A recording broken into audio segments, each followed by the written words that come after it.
Hola, hola, hola. Aquí estoy. He tenido una bronca con el robocito ese que barre. Porque es que cada vez que yo quiero hacer un video, ese aparatico entra aquí. Es una cosa que como me tiene medida.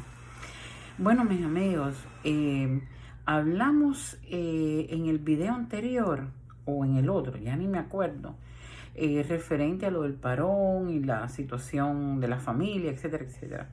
Y hoy yo vengo a hacerles un cuento que es un buen ejemplo de cómo yo creo que es la internet. La internet ha sacado a flote cosas que estaban entre nosotros los cubanos y que no nos dábamos cuenta. Antes tú sabes que escribías un correo, una amistad, y un correo, por más que tú escribas rápido, yo escribo rapidísimo, pero igual llega un momento que tiene un límite. Es decir, tú no te puedes expresar por un correo como lo haces en Facebook, con un video, por el chat, hablando en la cámara, etcétera, etcétera. Y esta nueva tendencia del internet en Cuba nos ha destapado una serie de cosas que estaban dormidas, que ha sido tremendo.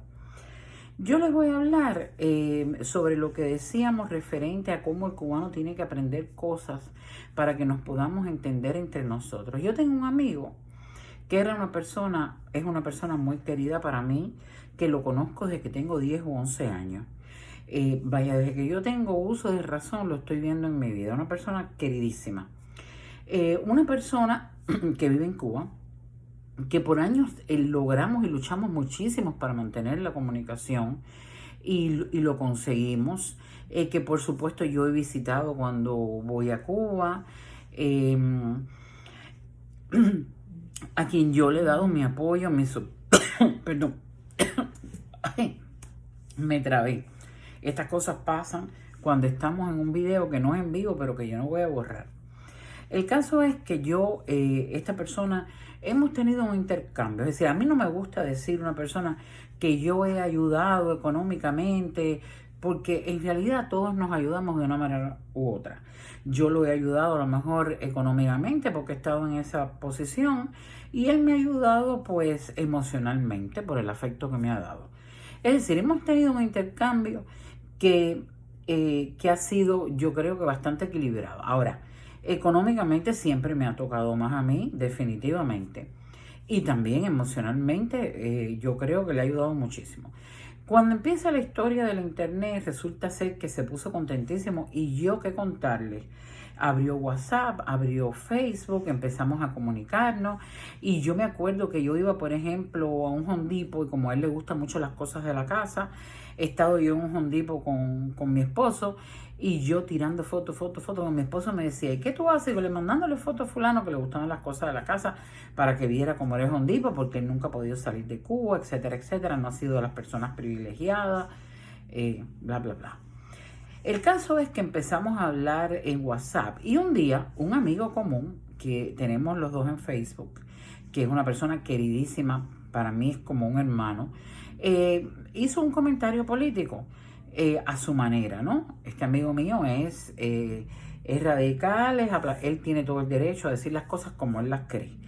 Y la dijo, y a él, que vive en Cuba, le molestó, me hizo la queja a mí, yo traté de explicarle, le dije, mira, hay mucha gente que se ha cansado de la situación de Cuba, no pasa nada, es el uso de la democracia, cada cual se expresa como quiere, quizás te ha cogido un poquito tarde para este juego de la democracia, ya tú tienes unos cuantos años, porque es un año mayor que yo.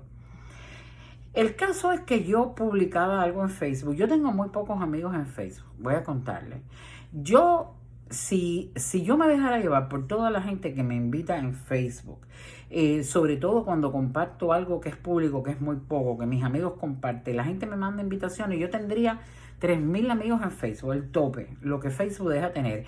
Pero no me interesa por una razón sencilla, porque me gusta tener a mis amigos más íntimos, la gente con la que yo puedo explayarme y hablar a mi manera, porque pongo fotos de mi familia, en ese sentido yo soy un poco privada. El caso es que yo le di entrada a Facebook, pero yo en Facebook publico las cosas que yo quiero. Y cuando yo hablaba de Cuba, yo tuve la delicadeza, para no comprometer a mis amigos, a mis familiares en Cuba, que cuando yo iba a poner algo en Cuba, a lo mejor muy directo, muy abierto, yo creé una lista en Facebook para que se llamaba así Cuba. Y entonces yo ponía algo, pero no dejaba que mis amigos en Cuba lo vieran, para que alguien no lo viera, esa historia que tenemos los cubanos de que nos están vigilando, y nos están vigilando ciertamente.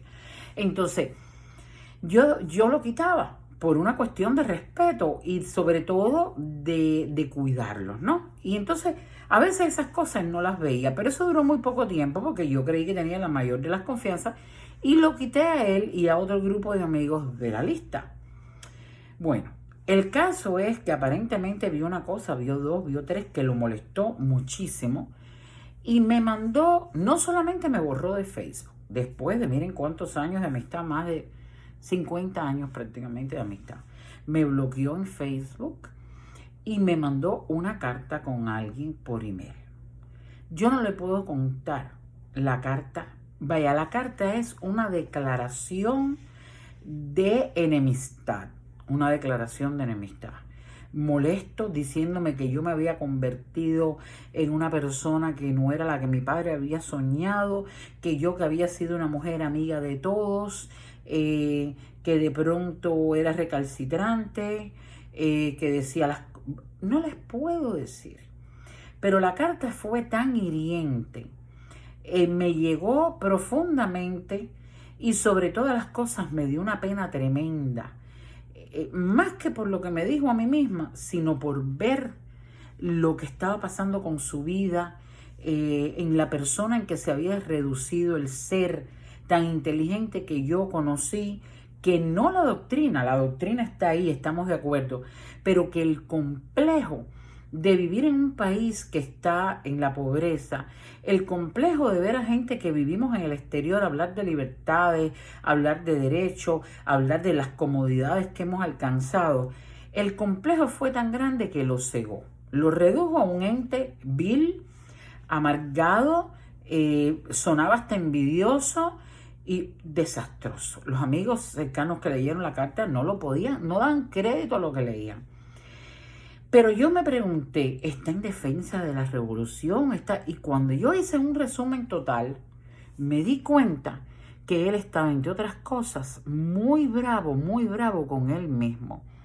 Es terrible, caballero, haber defendido algo por tantos años o haberlo creído, haber hecho una crítica muy pequeñita y que cuando la realidad y cuando alguien en democracia viene y te dice en la cara, es decir, no te lo está diciendo a ti, lo está poniendo y tú lo estás viendo, es confrontar tú mismo con tu propio miedo, con la falta quizás de ese valor que a todos nos ha faltado en algún momento para enfrentarte con la realidad que te pone sombría tu vida, que es lo que pasa con la gente que vive en Cuba, lo que el gobierno hace, que le resta brillo, que le resta importancia, que le resta valor a tu vida. Entonces yo me imagino que es como esos viejitos que eran generales o coroneles cuando los pusieron en plan pijama, que se murieron con las botas puestas y todavía defendían a la revolución, porque es que si negaban todo lo que habían hecho y todo aquello en lo que habían creído, ¿con qué se quedaban? Yo lo entiendo.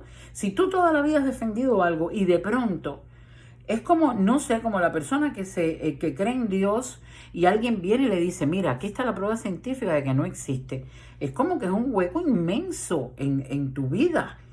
Y yo me imagino que él se confrontó en no poderme contestar cosas que yo decía públicamente sin miedo, por temor a que lo leyeran, no tener la internet rápida o barata o el suficiente data para poder estar horas discutiendo conmigo como yo podía discutir con cualquiera, ver las cosas que yo había conseguido, quizás con menos talento o inteligencia de la que él puede tener. El caso es que esa confrontación conmigo, que no lo confronté, yo estaba haciendo yo, en mi muro de Facebook. Es decir, pero encontrar eso, porque además yo iba a Cuba y veía sus necesidades y siempre lo traté como la víctima, algo que sé que he hecho muy mal. No solamente ayudándolo con cosas, sino diciéndole qué pena, siendo consciente, porque también después vivía a Cuba cambiando Y vi gente que se expresaba, vi gente que se unía a grupos disidentes y él, por ejemplo, no hizo nada de eso. Fue tan fuerte que no pudo y destruyó una amistad de tantísimos años. Yo no le guardo rencor, yo no soy una persona rencorosa porque casi siempre, ya vieron que lo mío son las emociones y yo me pongo en los zapatos de la gente. Trato de emocionalmente entenderlo y entonces entiendo la responsabilidad mía en las cosas, también lo que la gente no puede cambiar. No le tengo rencor, pero creo que la amistad se terminó porque él tocó una fibra demasiado importante en mi vida y porque creo que realmente entonces no era tan valiosa cuando él no supo superar su miedo y de alguna manera tirarme toda esa agua sucia a mí, que realmente no la merezco por expresar lo que pienso y por tener mi derecho. Y no sé, a lo mejor un día dentro de muchos años, pero ahora mismo he sepultado incluso hasta los recuerdos. Pero además pasa algo. Cuando tú llegas a viejo te das cuenta que te hace falta muy poca gente para vivir y para ser feliz. Pocas cosas y poca gente. Yo tengo un cuento siempre simpaticísimo que se lo voy a hacer de una tía mía que conoció un niño chiquitico y un día el niño quería, no sé, una persona llegó a la casa y quería un besito, el niño que no, la persona le dijo, fulanito, no te voy a querer, y el niño la miró y le dijo, eso no hace falta para vivir. Entonces hay cosas que definitivamente para vivir no hacen falta.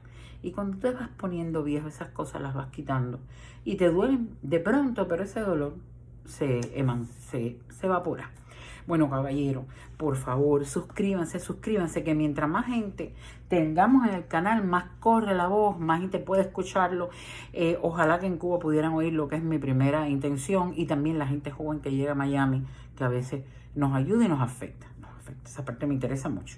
Por favor, si les ha gustado la tontería de hoy, suscríbanse al canal. Vuélvanse locos, ese momentico así que sirve para el estrés, denle a la campanita y pásenlo. Un beso, los quiero.